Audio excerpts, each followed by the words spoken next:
Assalamualaikum warahmatullahi wabarakatuh. Para siswa yang dirahmati Allah Subhanahu wa taala, alhamdulillah pada hari ini kita bisa bertemu kembali dengan saya. Hari ini saya akan mengajak para siswa semua untuk sama-sama mengadakan sebuah perenungan tentang perjalanan hidup kita mulai dari rahim sampai dengan kemana kita akan pergi nantinya. Mudah-mudahan dengan kajian ini para siswa bisa memiliki kesadaran yang penuh bahwa hidup ini tidak hanya di dunia saja, tapi akan ada kehidupan nanti yang akan kita lewati di kemudian hari. Baik, Bapak akan mulai materi ini, yaitu tentang perjalanan manusia, yaitu perjalanan kita sendiri ya. Nah, seperti apakah perjalanan kita ini? Kita bisa lihat ini peta ya, peta hidup yang akan kita lewati. Ini alam ruh, kemudian ini alam rahim, ini alam dunia, ini alam kubur, ini alam mahsyar. Nanti nasib kita ditentukan di sini.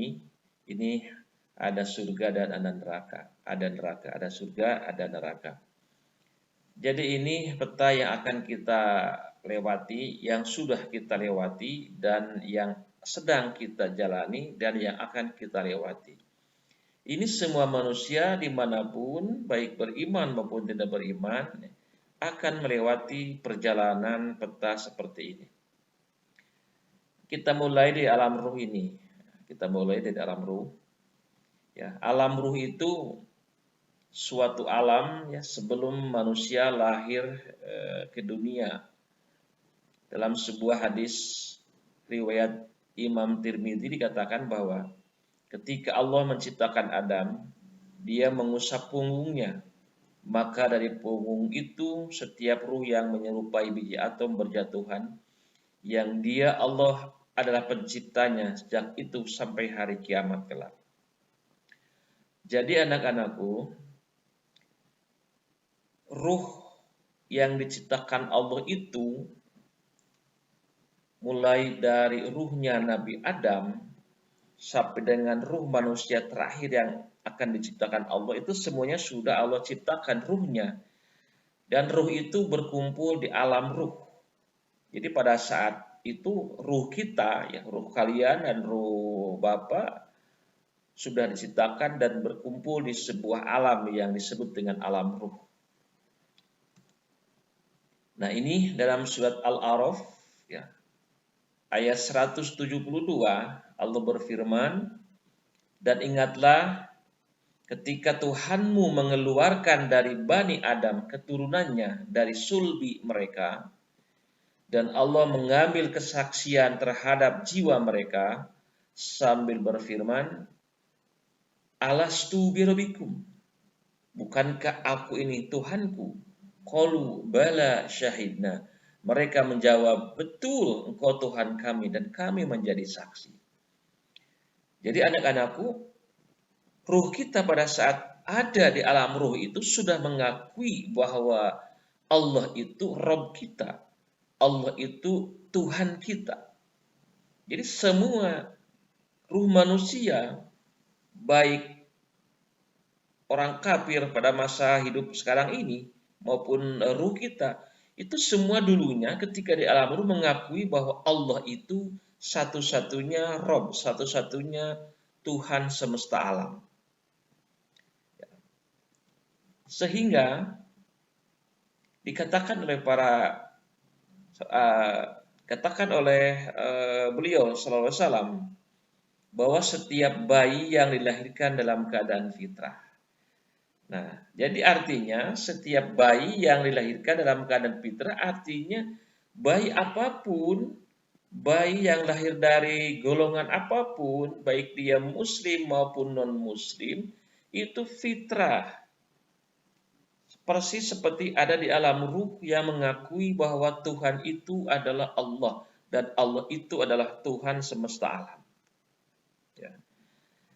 Sehingga kita bisa menguji di sini ya, bahwa yang dimaksud fitrah di sini adalah nilai-nilai suci yang ada di dalam setiap jiwa manusia. Kenapa ini katakan Asmaul Husna? Artinya kita itu manusia memiliki sifat-sifat seperti yang dimiliki sifat Allah Subhanahu wa taala, tetapi hanya sepersekian saja gitu. Maksudnya begini, kalau Allah itu Ar-Rahman Ar-Rahim, Allah itu yang Maha Pengasih dan Maha Penyayang, maka kita pun siapapun di muka bumi ini mempunyai sifat Rahman, sifat Rahim, sifat kasih dan sifat nyayang, sifat sayang. Walaupun Allah itu pakai Maha Penyayang, Maha Pengasih. Nah, siapapun di muka bumi ini itu pasti memiliki sifat pengasih dan sifat penyayang. Paham ya? Itu namanya fitrah. Kemudian dalam sebuah hadis disebutkan, sesungguhnya salah seorang di antara kalian dikumpulkan penciptaannya di perut ibumu dalam waktu 40 hari sebagai nutfah, sebagai cairan sperma, kemudian menjadi segumpal darah selama 40 hari, disebutnya alaqah, kemudian menjadi segumpal daging selama itu juga 40 hari, disebut dengan mudghah. Kemudian diutuslah malaikat kepadanya dan ditiupkan ruhnya. Kemudian diperintahkan untuk menuliskan 4 perkara. Rezekinya, ajalnya, amal perbuatan, dan nasibnya, celaka ataukah bahagia. Jadi di usia kehamilan ya selama 120 hari kita di dalam rahim ibu itu sudah dituliskan. Ya, sudah dituliskan rezeki kita, ajal kita, termasuk perbuatan kita apakah baik apa buruk, termasuk bahagia dan celaka kita. Nah, ini alam rahim yang ada di perut ibu kita. Kalau tadi alam rahim yang ada di sebuah alam goib. Jadi alam rahim yang ada di sebuah alam, sedangkan ini adalah rahim yang ada di ibu kita pada saat mengandung janin kita. Jadi pada saat usia kehamilan 120 hari ini, nasib kita atau rezeki kita, ajal kita, bahagia, celaka kita sudah Allah tentukan. Tapi kan kita tidak tahu sebesar apakah rezeki kita. Kita tidak tahu apakah kita akan bahagia di dunia ini atau apakah akan celaka. Kita tidak tahu ya. Tapi tugas kita lah berikhtiar menjemput rizki, berusaha mencari kebahagiaan di dunia ini, termasuk kebahagiaan di akhirat. Baik, kemudian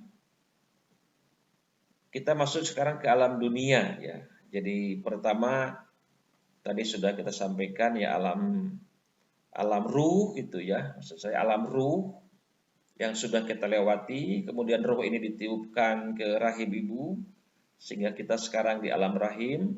Di alam rahim ini sudah ditentukan nasib kita. Kemudian kita lahir ke alam dunia. Masuk sekarang kita ke alam dunia ya. Alam dunia itu adalah alam ikhtiar. Ya. Alam pilihan. Jadi bahagia atau celakanya kita itu tergantung kita. Jadi bahagia atau celaka itu adalah pilihan hidup ya, bukan takdir. Sehingga di dunia ini Allah sudah memberikan kita semua potensi, pikiran, visi kita supaya kita merancang hidup ini bahagia, supaya kita merancang hidup ini selamat. Jadi di alam dunia ini kita diperintahkan Allah untuk mengoptimalkan sumber daya yang kita miliki, baik tubuh kita, pikiran kita, akal kita, diupayakan untuk mencari kebahagiaan di dunia dan juga kebahagiaan di akhirat. Jadi disimpulkan bahwa alam dunia ini adalah alam tempat ikhtiar kita untuk menentukan hidup kita di masa yang akan datang. Nah, mengapa manusia menjadi lupa ya, perjanjian dengan Allah tersebut? Sehingga banyak yang ingkar. Bukankah kita itu fitrahnya baik ya pada saat lahir, pada saat di alam ruh? Tapi kenapa banyak manusia yang ingkar? Nah, sehingga seakan-akan kita lupa dengan perjanjian kita waktu di alam ruh yang mengakui bahwa Allah itu Tuhan kita. Maka Allah mengutus para rasul. Sesungguhnya aku Allah akan mengutus kepada kalian pada rasulku yang akan mengingatkan kalian perjanjianku. Jadi salah satu tugas rasul, tugas para rasul itu adalah mengingatkan kembali perjanjian kita dengan Allah pada waktu di alam ruh. Nah, sehingga kita banyak faktor ya yang membuat kita lupa dengan perjanjian tersebut, sehingga ada orang yang maksiat, ada orang yang berbuat dosa, itu banyak faktor. Nah, bisa karena faktor lingkungan, faktor pergaulan, dan lain-lain. Kemudian pemahaman yang harus kita miliki tentang kehidupan di dunia ini adalah bahwa kehidupan dunia itu hanyalah sementara. Kehidupan dunia ini hanyalah senda gurau semata. Jadi, hidup di dunia itu adalah sebuah pilihan, tempatnya sementara, tidak abadi, karena kita akan mengalami proses kematian. Sehingga manfaatkanlah ketika kita hidup di dunia ini untuk menjadi bekal yang sebaik-baiknya. Nah, kemudian kita masuk ke alam barzah, ya, ke alam kubur. Ini semua orang pasti akan melewatinya. Siapapun di antara kita, siapapun manusianya, kaya, miskin, gagah, perkasa, lemah, tetap semuanya akan masuk ke alam kubur. Nah, ini yang akan kita alami. Sementara di alam kubur itu ada yang namanya nikmat kubur, ada yang namanya siksa kubur. Ini tergantung kepada amal kita selama di dunia. Jadi ini betapa pentingnya kita memahami di dunia ini tugas kita adalah apa? Tugas kita di dunia ini adalah mencari perbekalan yang sebaik-baiknya untuk kehidupan di alam kubur dan alam-alam berikutnya. Karena alam kubur itu nyata. Ada yang nikmat kubur yang dipersembahkan untuk mereka yang beriman dan banyak amal kebaikannya. Sedangkan siksa kubur itu adalah untuk orang yang kafir, yang ingkar pada Allah, orang yang munafik, dan juga untuk orang beriman tapi banyak dosanya. Ketika ditimbang banyak dosanya, maka dia meskipun dia beriman dia akan mendapatkan siksa kubur. Ngeri bukan pada saat kita berada di alam kubur ini, dan ini adalah nyata dan akan kita lewati nanti. Baik, kita lanjut ya pada poin berikutnya. Kita lewat saja ini. Nah, kemudian kita akan tiba di alam mahsyar ya, setelah alam kiamat ya maksud saya, setelah semuanya manusia yang mati masuk ke alam kubur, alam berikutnya yang akan kita lalui alam mahsyar, alam yang dimulai dengan kehancuran dunia ya, kehancuran dunia yang disebut dengan kiamat. Nah, ini yang disebut dengan alam mahsyar. Nah, seperti apakah itu alam mahsyar ini? Kita bisa lihat bagaimana ilustrasi kiamat yang akan terjadi nanti ya. Ini nggak bisa ya, nggak bisa dimainkan filmnya nih, bisa nggak? Ya, pokoknya dahsyat sekali hari kiamat itu terjadi, ya, di mana manusia-manusia yang beriman itu tidak akan mengalami proses kiamat, karena kiamat itu adalah merupakan sebagian daripada siksaan yang Allah berikan kepada orang-orang yang kafir, di mana alam semesta hancur total, gunung-gunung meletus, langit terpecah, bintang-bintang itu beradu, sehingga manusia itu panik, dan saking paniknya wanita-wanita yang hamil itu keguguran, dan wanita-wanita yang hamil itu lupa akan bayi yang dilahirkannya. Wanita yang menyusui juga sampai lupa akan bayi yang disusuinya. Saking dahsyatnya itu hari kiamat. Dan itu akan kita lewati. Itu akan kita lewati. Nah, kapan kiamat itu tiba? Kapan kiamat tiba? Wallahu alam. Hanya Allah yang Maha tahu pastinya. Tetapi para ilmu hadis atau para ulama masa lalu sudah bisa memprediksi dengan perhitungan-perhitungan berdasarkan dalil-dalil. Contohnya Ibnu Hajar Asqalani bahwa kiamat itu akan terjadi sebelum tahun 1476 Hijriah. Imam Asyuyuti 1477 Hijriah. Ibnu Hajar Hambali mengatakan bahwa kiamat itu lebih dari 1400 Hijriah, tapi kurang dari 1500 Hijriah. Itu kiamat ya menurut prediksi para ulama. Nah, sekarang kita ada di tahun 1442 Hijriah. Coba lihat kita ke sini, ke Ibu Hajar Asqalani bahwa kiamat terjadi tahun 1476 Hijriah. Sekarang 1442. Jadi berapa tahun? Sekitar 34 tahun lagi gitu ya, kalau prediksi Ibnu Hajar Asqalani ini benar. Jadi betul bahwa kiamat itu sudah dekat. Bahwa kiamat itu sudah ada tanda-tanda besarnya sudah mulai nampak gitu. Ini akan kita lewati. Maka mari mulai sekarang kita berbenah diri. Mulai sekarang kita mempersiapkan diri dengan sebaik-baiknya. Kenapa? Karena nanti kita setelah kiamat terjadi, kita akan meniti sirat, jembatan yang kecil, jembatan yang tipis, dan orang-orang yang selama hidupnya banyak berbuat dosa, berbuat maksiat, meninggalkan sholat, tidak menutup aurat bagi kaum wanita, maka nauzubillah dia akan tercampakkan ke neraka jahanam. Tapi mudah-mudahan kita diselamatkan Allah menuju surganya Allah Subhanahu wa taala. Nah, inilah yang akan kita lewati anak-anakku. Hidup kita sebenarnya adalah di surga atau di neraka nanti.